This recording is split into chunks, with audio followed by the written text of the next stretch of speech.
الحمد لله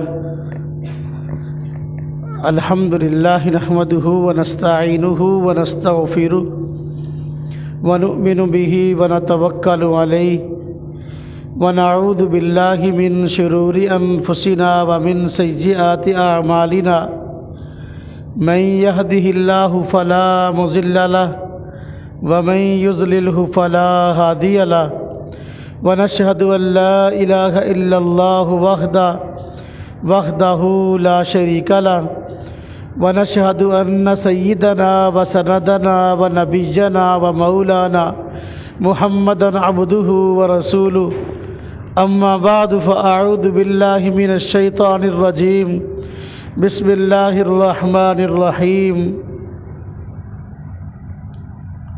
والله ذو الفضل العظيم قال النبي صلى الله عليه وسلم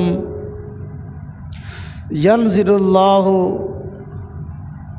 إلى السماء الدنيا ليلة نصف من شعبان فيغفر من كل شيء إلا رجل مشرك أو رجل في قلبه شحناء آمنت بالله صدق الله العظيم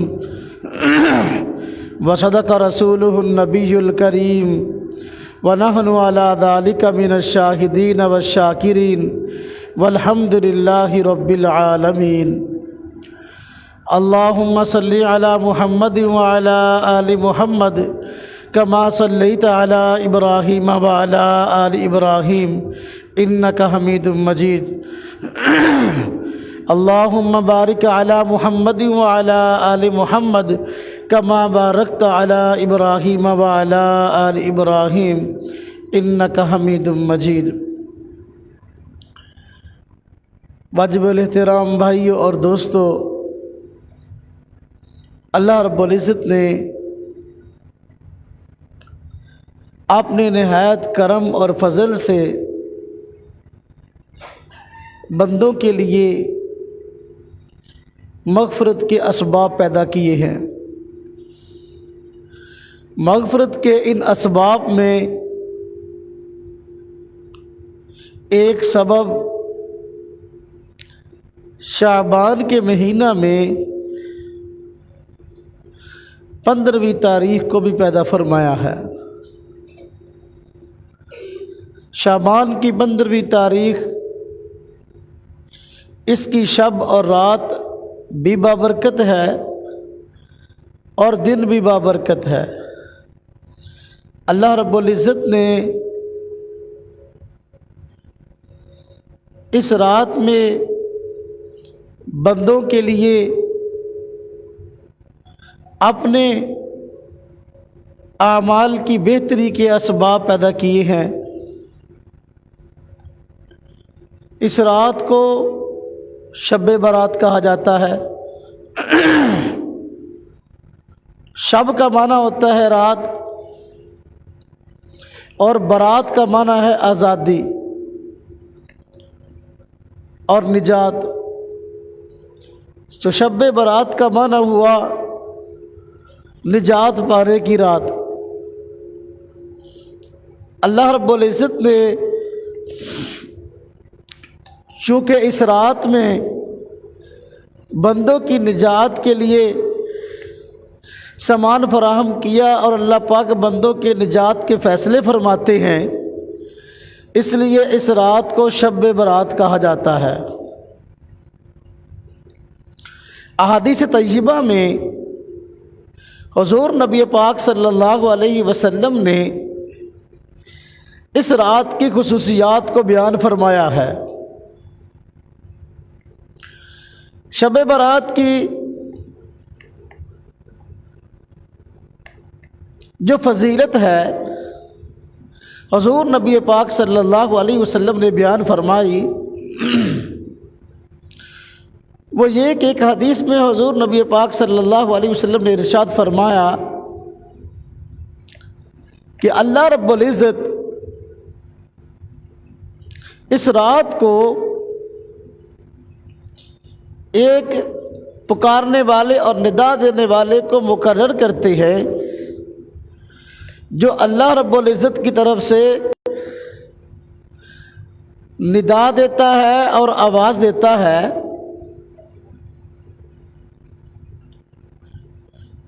کہ کیا کوئی ہے مغفرت طلب کرنے والا کہ میں اس کی بخشش کروں؟ کیا کوئی ہے مصیبت زدہ کہ اس کی مصیبت کو دور کروں؟ اور کیا کوئی ہے رزق میں تنگ کہ اس کی رزق کو کشادہ کروں؟ تو اللہ رب العزت کی طرف سے ندا ہوتی ہے اور گناہوں کی معافی کے لیے اعلان ہوتا ہے۔ تو اللہ رب العزت نے اس رات میں بندوں کے لیے مغفرت کا سامان پیدا کیا ہے اور بندے گناہوں سے نجات پاتے ہیں، اس لیے اس رات کو شب برات کہا جاتا ہے۔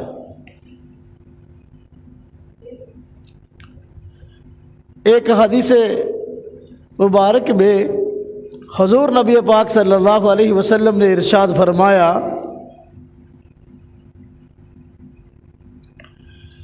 کہ اللہ رب العزت اس رات میں بندوں کی اتنی کثرت سے مغفرت فرماتے ہیں جتنی کثرت کے ساتھ قبیلہ بنو کلب کی بکریوں کے بال ہیں۔ عرب میں ایک قبیلہ تھا بنو کلب، ان کی بکریوں کے جسم پر دوسری بکریوں کی بنسبت بال زیادہ ہوتے تھے۔ تو حضور نبی پاک صلی اللہ علیہ وسلم نے اللہ رب العزت کی شان کو اور اس رات میں مغفرت والے عظیم فضل کو بیان کرتے ہوئے بیان فرمایا کہ اللہ تبارک و تعالی اس رات بندوں کو اپنی رحمت کی نگاہ سے خاص طور پہ دیکھتے ہیں، اور قبیلہ بنو کلب کی بکریوں کے جسم پر جتنے بال ہیں ان سے بھی زیادہ مغفرت فرماتے ہیں بندوں کی۔ تو یہ ایسی عظیم الشان رات ہے، اور اس رات میں جو ہی رات شروع ہوتی ہے غروب آفتاب سے لے کر طلوع فجر تک ساری رات اللہ تبارک و تعالی آسمان دنیا پر اجلال فرماتے ہیں، اپنی شان نزول کا اظہار ہوتا ہے، اور یہ اللہ رب العزت کی طرف سے بندوں پر خصوصی رحمت کے نازل ہونے کی طرف اشارہ ہے کہ اللہ پاک اس رات میں خاص طور پہ بندوں پر بہت زیادہ کرم والا، بہت زیادہ رحم والا معاملہ فرماتے ہیں۔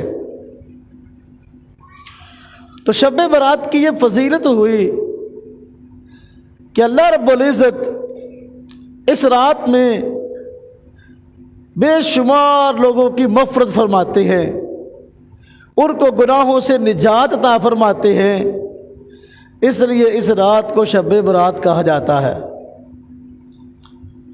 حضور نبی پاک صلی اللہ علیہ وسلم نے مختلف احادیث میں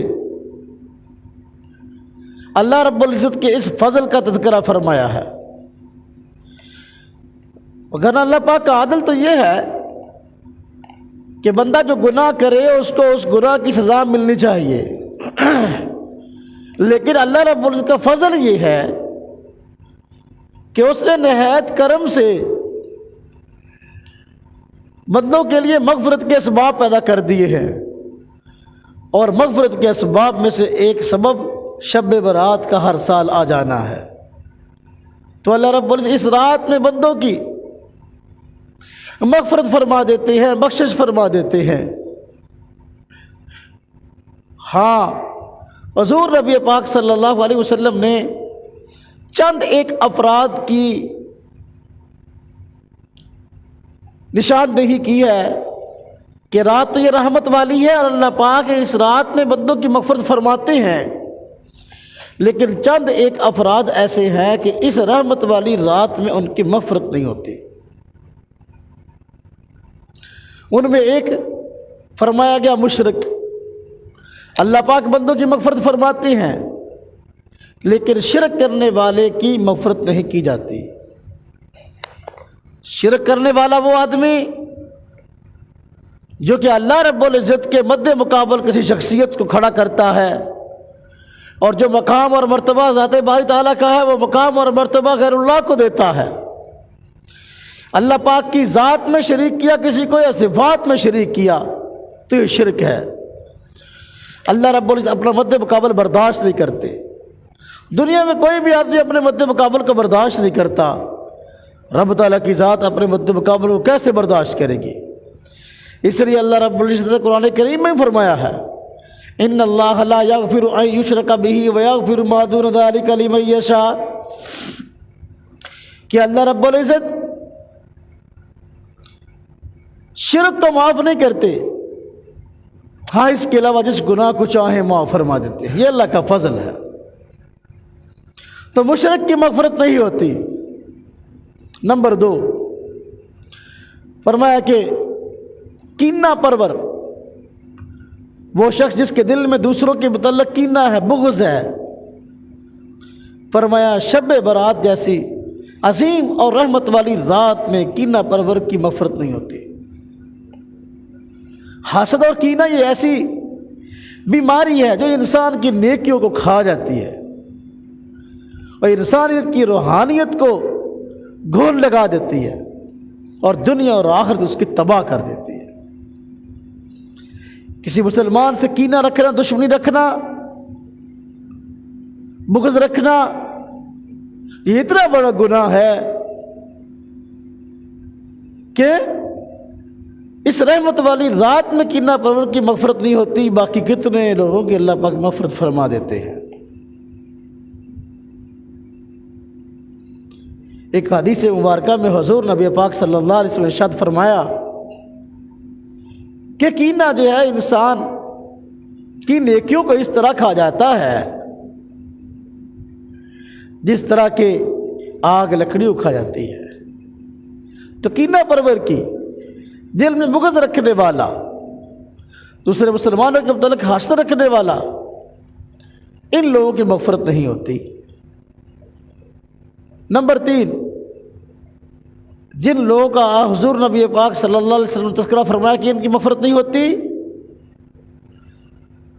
ان میں تیسرا آدمی ہے کسی مسلمان کو ناحق قتل کرنے والا، بغیر کسی وجہ کے کسی مسلمان کو قتل کر دیا۔ تو مسلمان کو قتل کرنا یہ بہت بڑے گناہوں میں شامل ہے اور اللہ رب العزت کے غضب کو دعوت دینے والی بات ہے۔ اللہ پاک نے ایک مسلمان کے خون کو نہایت پاک اور مسلمانوں کے لیے نہایت محترم بنایا ہے۔ تو اس لیے قرآن کریم میں کہا گیا نا، جس نے ایک آدمی کو زندہ رکھا اس نے پوری انسانیت کو زندہ رکھا، جس نے ایک انسان کو قتل کیا گویا پوری انسانیت تک قتل کیا۔ تو کسی مسلمان کو جان بوجھ کر قتل کرنے والا بغیر کسی قصور کے، بغیر کسی اس کی غلطی کے، اس رحمت والی رات میں اللہ رب العزت کی رحمت سے اور مغفرت سے جو ہے وہ مستثنا رہتا ہے، اللہ پاک اس کی مغفرت نہیں فرماتے۔ جن لوگوں کا آپ نے استثناء فرمایا کہ شب برات میں ان لوگوں کی بخشش نہیں ہوتی، ان میں ایک بدکار عورت ہے، وہ عورت جو اپنے خاوند کے علاوہ کسی اور کی طرف دیکھتی ہے اور اس سے اپنی خواہشات کو پورا کرتی ہے۔ فرمایا ایسی عورت کی مغفرت اس رحمت والی رات میں نہیں ہوتی۔ نمبر 5، آپ نے 5ویں نمبر پر جس فرد کا تذکرہ کیا فرمایا وہ ہے جو قطع رحمی کرنے والا ہے، دوسروں سے رشتہ داری توڑنے والا، دوسروں سے بائیکاٹ کرنے والا۔ جس طرح کہ آج کل اختلاف ہو جائے نا خاندانوں میں، گھروں میں، رشتہ داروں میں، تو بائیکاٹ کر دیتے ہیں کہ ہمارا تم سے کوئی تعلق نہیں، جینا مرنا ختم۔ جی فرمایا شب برات کی رات، شب برات جو ہے یہ رحمت والی رات، شب برات کے اندر اللہ رب العزت اس رحمت والی رات میں ایسے شخص کی مغفرت نہیں کرتے جو دوسروں سے رشتہ داریوں کو توڑتا ہے، دوسرے سے تعلقات کو توڑتا ہے۔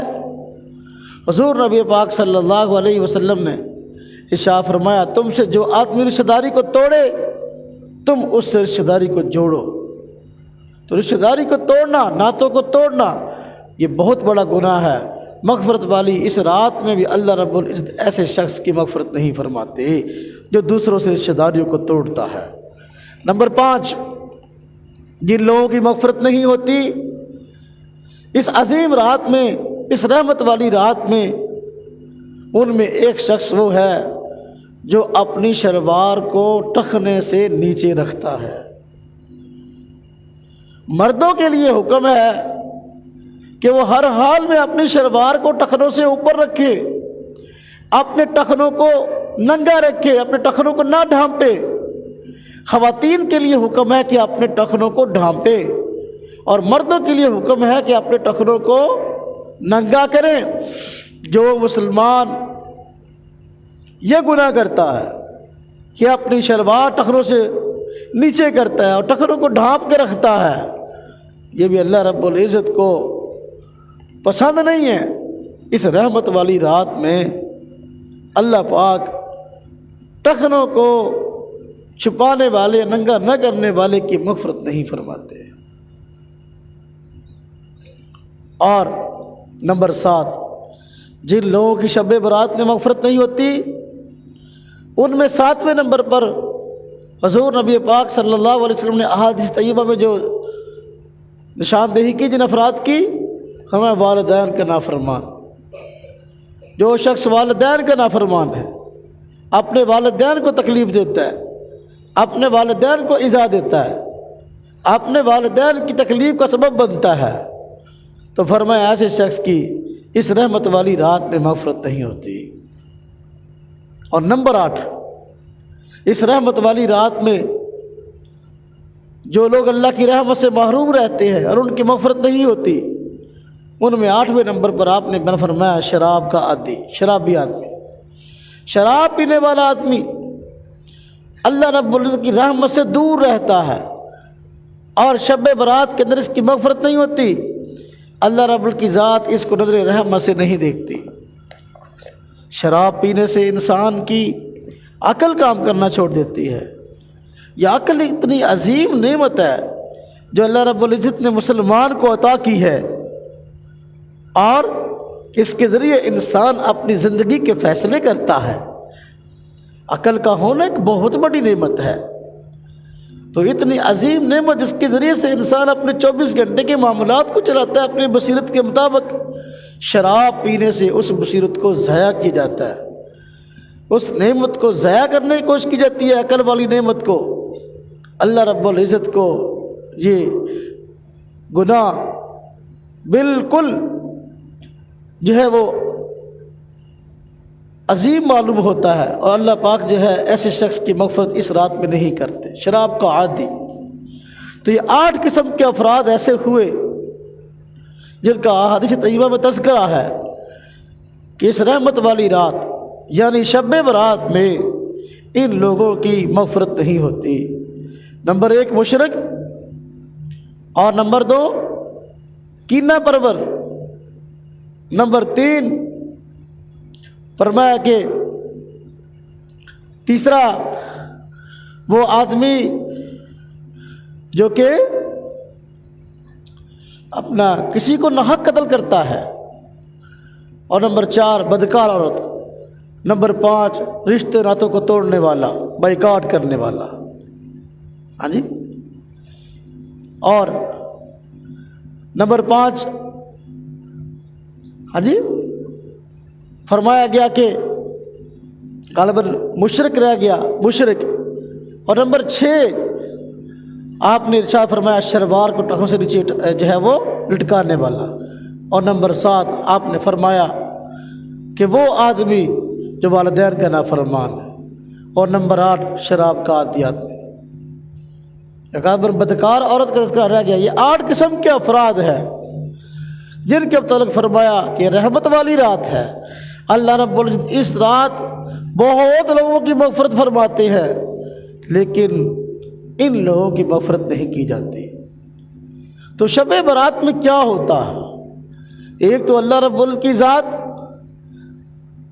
غروب آفتاب سے لے کر طلوع فجر تک آسمان دنیا پر اجلال فرماتے ہیں، نزول فرماتے ہیں، اور بندوں پر نہایت رحمت فرماتے ہیں اور بندوں کی مغفرت فرماتے ہیں، سوائے ان 8 قسم کے افراد کے. اور اس مقدس رات میں اللہ رب العزت پورے سال میں جو لوگ اس دنیا میں آنے والے ہیں، ہاں جی، ان کی فہرست فرشتوں کو دیتے ہیں، اور جو لوگ اس دنیا سے جانے والے ہیں ان کی فہرست ملک الموت کو دی جاتی ہے. یعنی اگلا پورا سال شب برات کے بعد سے لے کر اگلے شب برات تک جتنے لوگ اس دنیا میں آنے ہوتے ہیں ان کے فیصلے اور جانے ہوتے ہیں ان کے فیصلے لوہے محفوظ پر تو ہمیشہ کے لیے سب کچھ لکھ دیا گیا ہے، لیکن فرشتوں کے حوالے یہ معاملات سال بھر کے جو ہے اس رات میں کی جاتے ہیں. اور جتنے لوگوں نے دنیا میں آنا ہوتا ہے ان کی فہرست دی جاتی ہے، جتنے لوگوں نے دنیا سے جانا ہوتا ہے ان کی فہرست دی جاتی ہے. حضور نبی پاک صلی اللہ علیہ وسلم نے ارشاد فرمایا کہ بسا اوقات انسان باغ لگا رہا ہوتا ہے، درخت لگا رہا ہوتا ہے، اور اس کی امید اور سوچ یہ ہوتی ہے کہ اس درخت کو، اس باغ کو میں کاشت کروں گا، لگاؤں گا تو اس سے پھل ہوگا اور اس کے پھل کو کھاؤں گا. فرمایا وہ درختوں کا باغ لگا رہا ہے، حالانکہ اس کی موت کا فیصلہ ہو چکا ہوتا ہے. اس کا کفن آ چکا ہوتا ہے بازار میں. اسی طرح فرمایا بسا اوقات انسان کوئی مکان بنا رہا ہوتا ہے، اس کی سوچ ہوتی ہے کہ زبردست کوٹھی کئی منزلی بناؤں گا، شاندار بناؤں گا، علاقے محلے والوں کو حیران کر دوں گا، حالانکہ اگلے سال میں مرنے والوں کی فہرست میں اس کا نام لکھا جا چکا ہوتا ہے. اور بسا اوقات انسان فرمایا اس کی شادی ہوتی ہے، اور وہ شادی کہ اس دن میں لمبی امیدیں قائم کیے ہوتا ہے کہ شادی کے بعد میں نے ایک لمبا جینا ہے، لیکن اگلے سال کے مرنے والوں کی فہرست میں اس کا نام لکھا جا چکا ہوتا ہے. تو حضور نبی پاک صلی اللہ علیہ وسلم نے بیان فرمایا کہ اس رات کے اندر یہ معاملات ہوتے ہیں کہ اگلے سال جن لوگوں نے دنیا میں آنا ہے ان کی فہرست، اور جنہوں نے جانا ہے ان کی فہرست فرشتوں کے سپرد کی جاتی ہے. شب برات 2 دن بعد شب برات ہے. شعبان کا مہینہ ہے، جو 15ویں تاریخ کی رات ہوتی ہے اس کو شب برات کہتے ہیں. تو آنے والی ہے، ہم میں سے پتہ نہیں کن کن کا نام اس کے اندر موجود ہوگا. تو شب برات کا آنا اللہ رب العزت کی طرف سے ایک نعمت ہے. اللہ پاک نے ہمارے گناہوں سے بخشش کا سامان پیدا کر دیا ہے کہ ہم اپنے گناہوں سے معافی مانگ کر اللہ رب العزت کی ذات کو راضی کرنے والے بن جائیں. اللہ پاک کی ذات تو خود بخشنے کے لیے اس رات آمادہ ہوتی ہے، اگر بندہ خود بھی اس رات میں اپنے گناہوں کی معافی اللہ پاک سے مانگ لے تو گناہوں سے پاک صاف ہو جائے گا۔ تو اس رات میں جو کام ہوتے ہیں وہ آپ حضرات کی خدمت میں عرض کیے گئے۔ حضور نبی پاک صلی اللہ علیہ وسلم اس رات میں خود عبادت کا اہتمام فرماتے تھے۔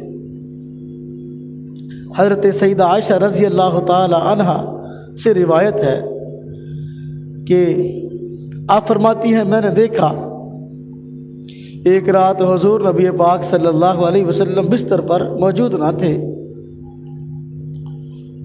تو میں دیکھنے کے لیے گئی کہ حضور کہاں گئے ہیں صلی اللہ علیہ وسلم۔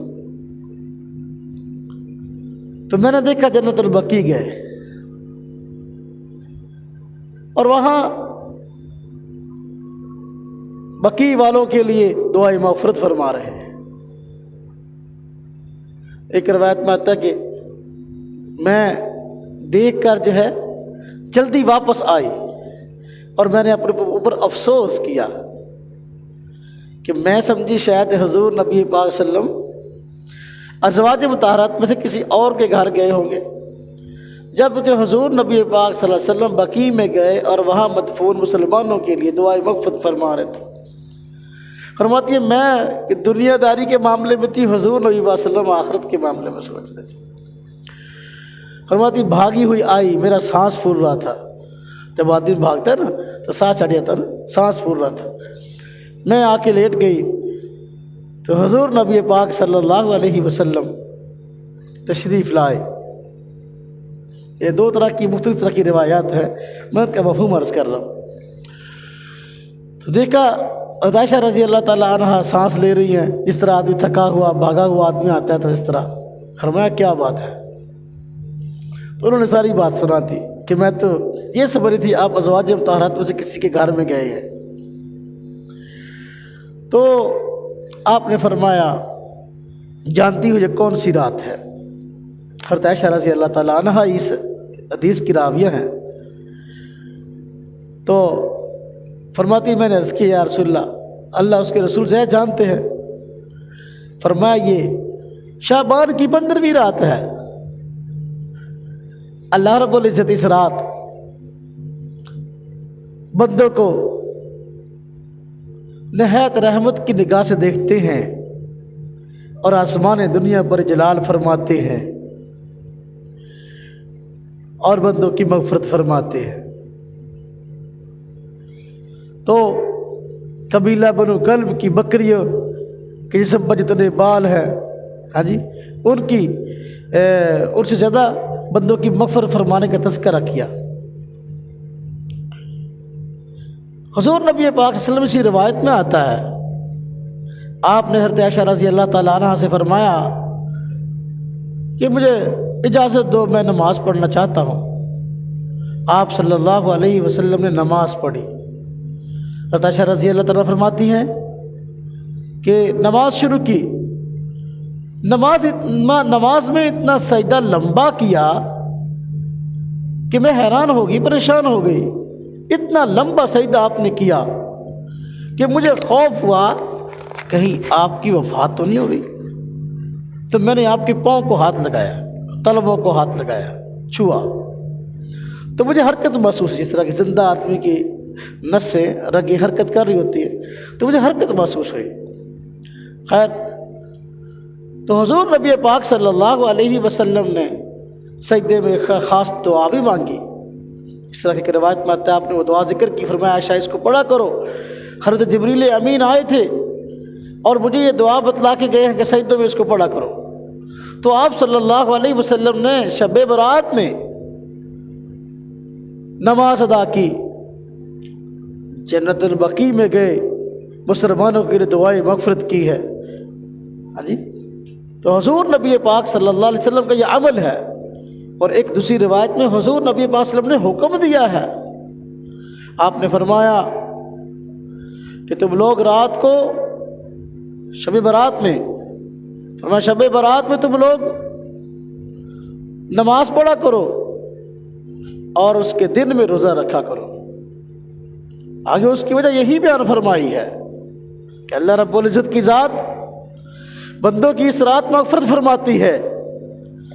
تو 15ویں شعبان کے دن کا روزہ اور رات کو عبادت، یہ اللہ رب العزت کی مغفرت کو، اللہ پاک کی رحمت کو سمیٹنے والی چیز ہے۔ ہمیں چاہیے کہ اس رات کو قیمتی بنائیں اور اس رات میں جتنے اچھے اعمال ہو سکتے ہیں کریں۔ اللہ پاک کی طرف سے یہ بندوں پر فضل ہے کہ بندوں کے گناہوں کو بخشنے کا اللہ پاک نے سامان اور سبب پیدا کر دیا ہے۔ یہ بہت بڑی خوش نصیبی کی بات ہے کہ انسان اس چیز سے فائدہ اٹھاتے ہوئے اپنی مغفرت کا سامان کرے۔ اللہ رب العزت کی ذات نے کوئی خاص بات اگرچہ لاگو نہیں کی کہ مستحبات میں سے ہے، اللہ پاک کی ذات نے بندوں کو ترغیب دی ہے، حضور نبی پاک صلی اللہ علیہ وسلم نے بندوں کو ترغیب دی ہے کہ بھئی اس رات کے اندر اچھے اعمال کیے جائیں۔ ایک حدیث میں آتا ہے، حضور نبی پاک صلی اللہ علیہ وسلم شاہ فرمایا، جو آدمی ان 5 راتوں کو زندہ رکھے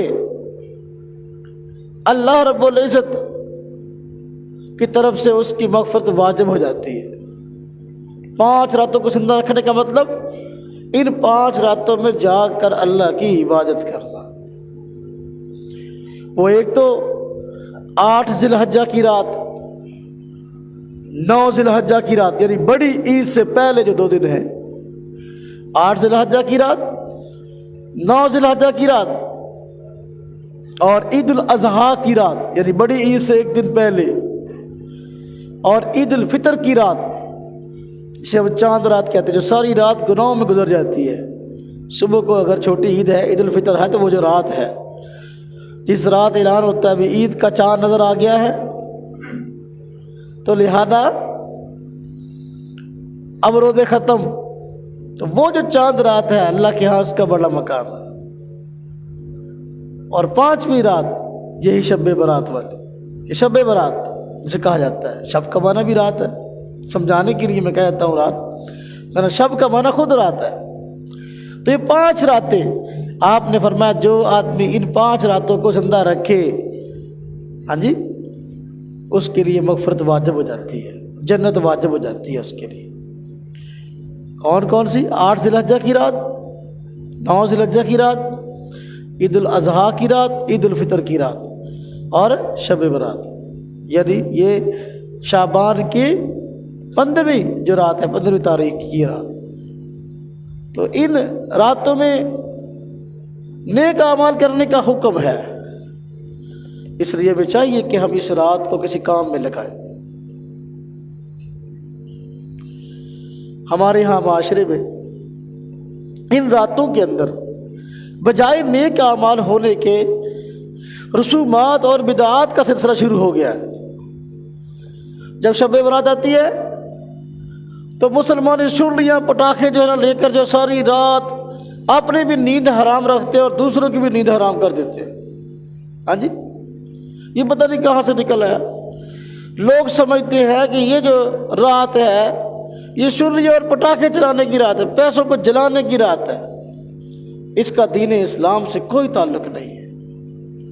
مال کو ضائع کرنا ہے، یہ پٹاخے اور چھریاں، اس پر جتنے پیسے خرچ ہوتے ہیں ساری کی ساری فضول خرچی ہے، اور فضول خرچی کرنے والے قرآن کریم میں فرمایا گیا ہے یہ شیطان کے بھائی ہیں۔ فرمایا وَلَا تُبَذِّرُوا، فضول خرچی نہ کرو، إِنَّ الْمُبَذِّرِينَ كَانُوا إِخْوَانَ الشَّيَاطِينَ، فضول خرچی کرنے والے شیطان کے بھائی ہیں۔ اور یہ نکلا کہاں سے ہے معاملہ، یہ چھریاں پٹاخوں والا؟ اور بعض لوگ شب برات کو چراغاں کرتے ہیں۔ اور بھائی دل روشن ہونا چاہیے، دل، اگر یہ دل تاریخ ہے اور اس دل کا تعلق اللہ رب کی ذات سے جڑا نہیں ہے تو پھر بھائی اپنے گھروں کو سجانا اور عمارتوں کو سجانے سے کچھ نہ ہوگا۔ تو اس کا کوئی دین اسلام سے تعلق نہیں ہے۔ حضور نبی پاک صلی اللہ علیہ وسلم نے جو فرمایا رات کو جاگو، نماز پڑھو، دن کو روزہ رکھو، یہ کام کرنے کا، یہ نہیں فرمایا چراغاں کرو۔ تو شب برات میں بعض کام ایسے ہوتے ہیں جو نیکی نہیں ہے لیکن ان کو نیکی سمجھا جاتا ہے، ان میں ایک یہ سرلی اور پٹاخے چلانا، اور دوسرا یہ جو چراغاں کی جاتی ہے۔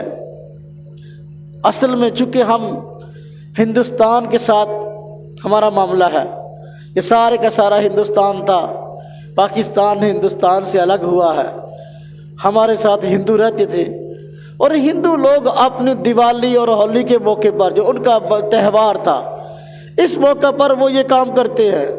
اپنی ہولی اور دیوالی کے موقع پر جو ان کا تہوار ہے وہ شولیاں پٹاخے چلاتے ہیں، چراغاں کرتے ہیں، تو ان کی دیکھا دیکھی یہ کام شروع ہوا، وگرنہ اس کا دین اسلام سے کوئی تعلق نہیں ہے، شب برات سے اس کا کوئی تعلق نہیں ہے، یہ بدعات ہے۔ کوئی آدمی اگر دین سمجھ کر کرتا ہے تو وہ تو بدعت ہے، اگر دین سمجھ کر نہیں کرتا ویسے کرتا ہے تو فضول خرچی جو کہ شریعت کے اندر حرام ہے۔ عبادات کرنے کا وقت ہے، اس کام کو عبادات میں لگائے، دوسروں کے دروازوں پر دوسروں کے دیواروں پر پٹاخے مارنے سے کوئی نیکی نہیں ملے گی، بلکہ جو ہے وہ گناہ ہے، ایذائے مسلم ہے۔ اس رات جو ہے لوگوں کا جینا مشکل ہو جاتا ہے، جو شریف آدمی گھر میں بیٹھا ہے اس کو گھر سے ڈنڈا لے کر باہر آنے پر مجبور کر دیتے ہیں، حالانکہ یہ کیسی عجیب بات ہے، ایسا نہیں ہونا چاہیے۔ اور اسی طرح شب برات کے موقع پر حکم تو عبادت کا ہے، تو بعض لوگوں نے حلوے مانڈے نکال لیے کہ اس رات جو ہے وہ حلوہ پکاتے ہیں اور پڑیا یہ وہ لوگوں کے گھروں میں دیتے ہیں۔ یہ بھی کوئی اس اگر سمجھے کوئی مسئلہ ہے کہ شب برات کو ہم نے کام کرنا، یہ کوئی مسئلہ ہے، شریعت کا کوئی مسئلہ نہیں ہے۔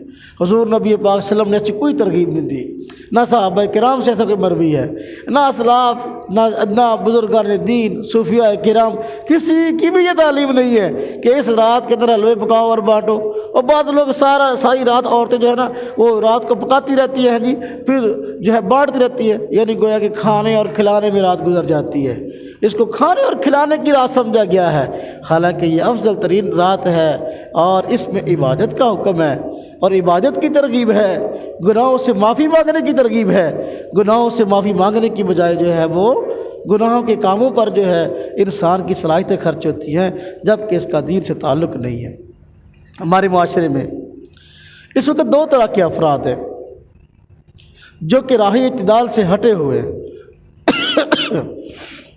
ایک طبقہ وہ ہے جو شب برات کی فضیلت کو مانتا ہی نہیں ہے، وہ کہتا ہے کہ شب برات چیز ہی کوئی نہیں ہے، اور اللہ معاف فرمائے اس سلسلے میں جو روایات آئی ہیں، احادیث آئی ہیں، اس سے بھی انکار کر جاتا ہے یہ روایات قابل اعتبار نہیں ہیں، حالانکہ یہ روایات حدیث کی معتبر ترین کتابوں میں موجود ہیں، صحیح ستہ بھی موجود ہے، سنن ابن ماجہ میں روایت موجود ہے، ہاں جی، اور مشکوٰۃ شریف میں روایت موجود ہے، ترمذی شریف میں روایت موجود ہے، تو پھر اب اس کا انکار کرنا کیا معنی رکھتا ہے؟ تو ایک طبقہ وہ ہے جو ان روایات کا اور اس رات کی فضیلت کا ہی منکر ہے اور کہا دیتا ہے اس رات کی کوئی فضیلت ہے ہی نہیں، لوگوں نے اپنی طرف سے بنائی ہے۔ لوگوں نے اپنی طرف سے نہیں بنائی، بلکہ احادیث کی کتب کے اندر باقاعدہ اس فضیلت کو ذکر کیا گیا ہے، اور جو لوگ انکار کرتے ہیں ان کے بڑے بڑے علماء نے جو ہے اس شب کی فضیلت کا اقرار کیا ہے اور روایات کو بھی درست قرار دیا ہے۔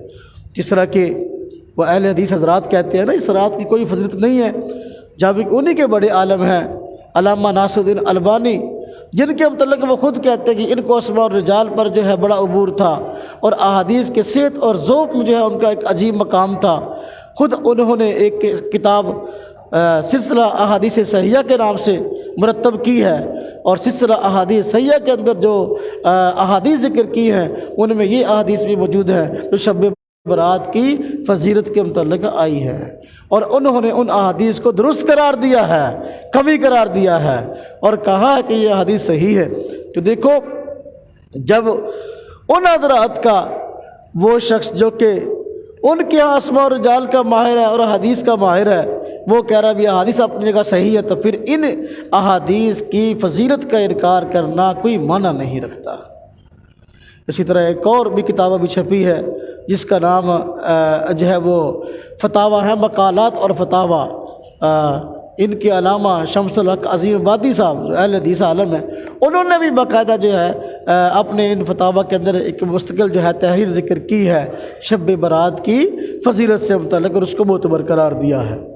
تو باہر کیا ایک طبقہ ہمارے معاشرے میں وہ ہے جو کہ شب برات کی فضیلت کا ہی قائل نہیں ہے، اور دوسرا طبقہ وہ ہے جو شب برات کی فضیلت کا قائل تو ہے لیکن اس رات میں کام وہ کرتا ہے جس کا بالکل اس رات کے کاموں میں اور نیکی کے ساتھ اس کا دور کا تعلق نہیں ہے۔ جس طرح کہ ساری رات شرلیہ پٹاخے چلانا، اب یہ جو پٹاخے چلانے والے لوگ ہاں جی ساری رات پیسوں کو جلاتے ہیں اور فضول خرچی کرتے ہیں، ان کا جو ہے وہ شریعت کے اس معاملے سے تعلق نہیں ہے۔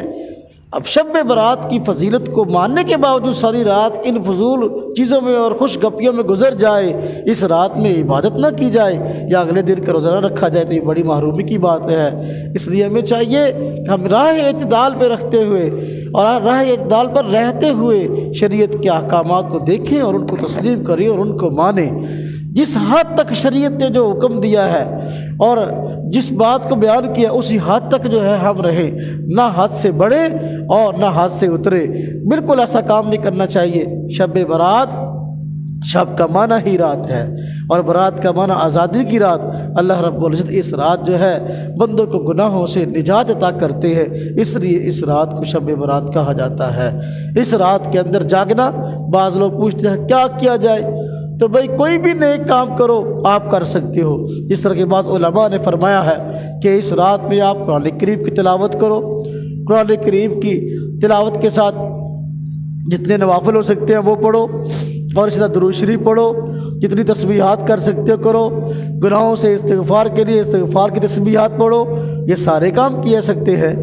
تو کوئی بھی کام ان میں کرو، دن کے وقت روزہ رکھو، روزہ اللہ پاک کی ذات کو بڑا پسند ہے، تو یہ اعمال ہے کرنے کے، اور یہ جو فضول کام ہے شرلیہ پٹاخوں والے، اس کا شریعت سے کوئی تعلق نہیں ہے۔ اور جو رات گناہوں سے بچنے کی ہے لوگ اس کو گناہوں میں خرچ کر دیتے ہیں، یہ بڑی عجیب بات ہے۔ رات کو جاگنے کا جو حکم ہے، شب برات کو جاگنا ہے، تو یہ کوئی ضروری نہیں کہ آدمی ساری رات ہی جاگے۔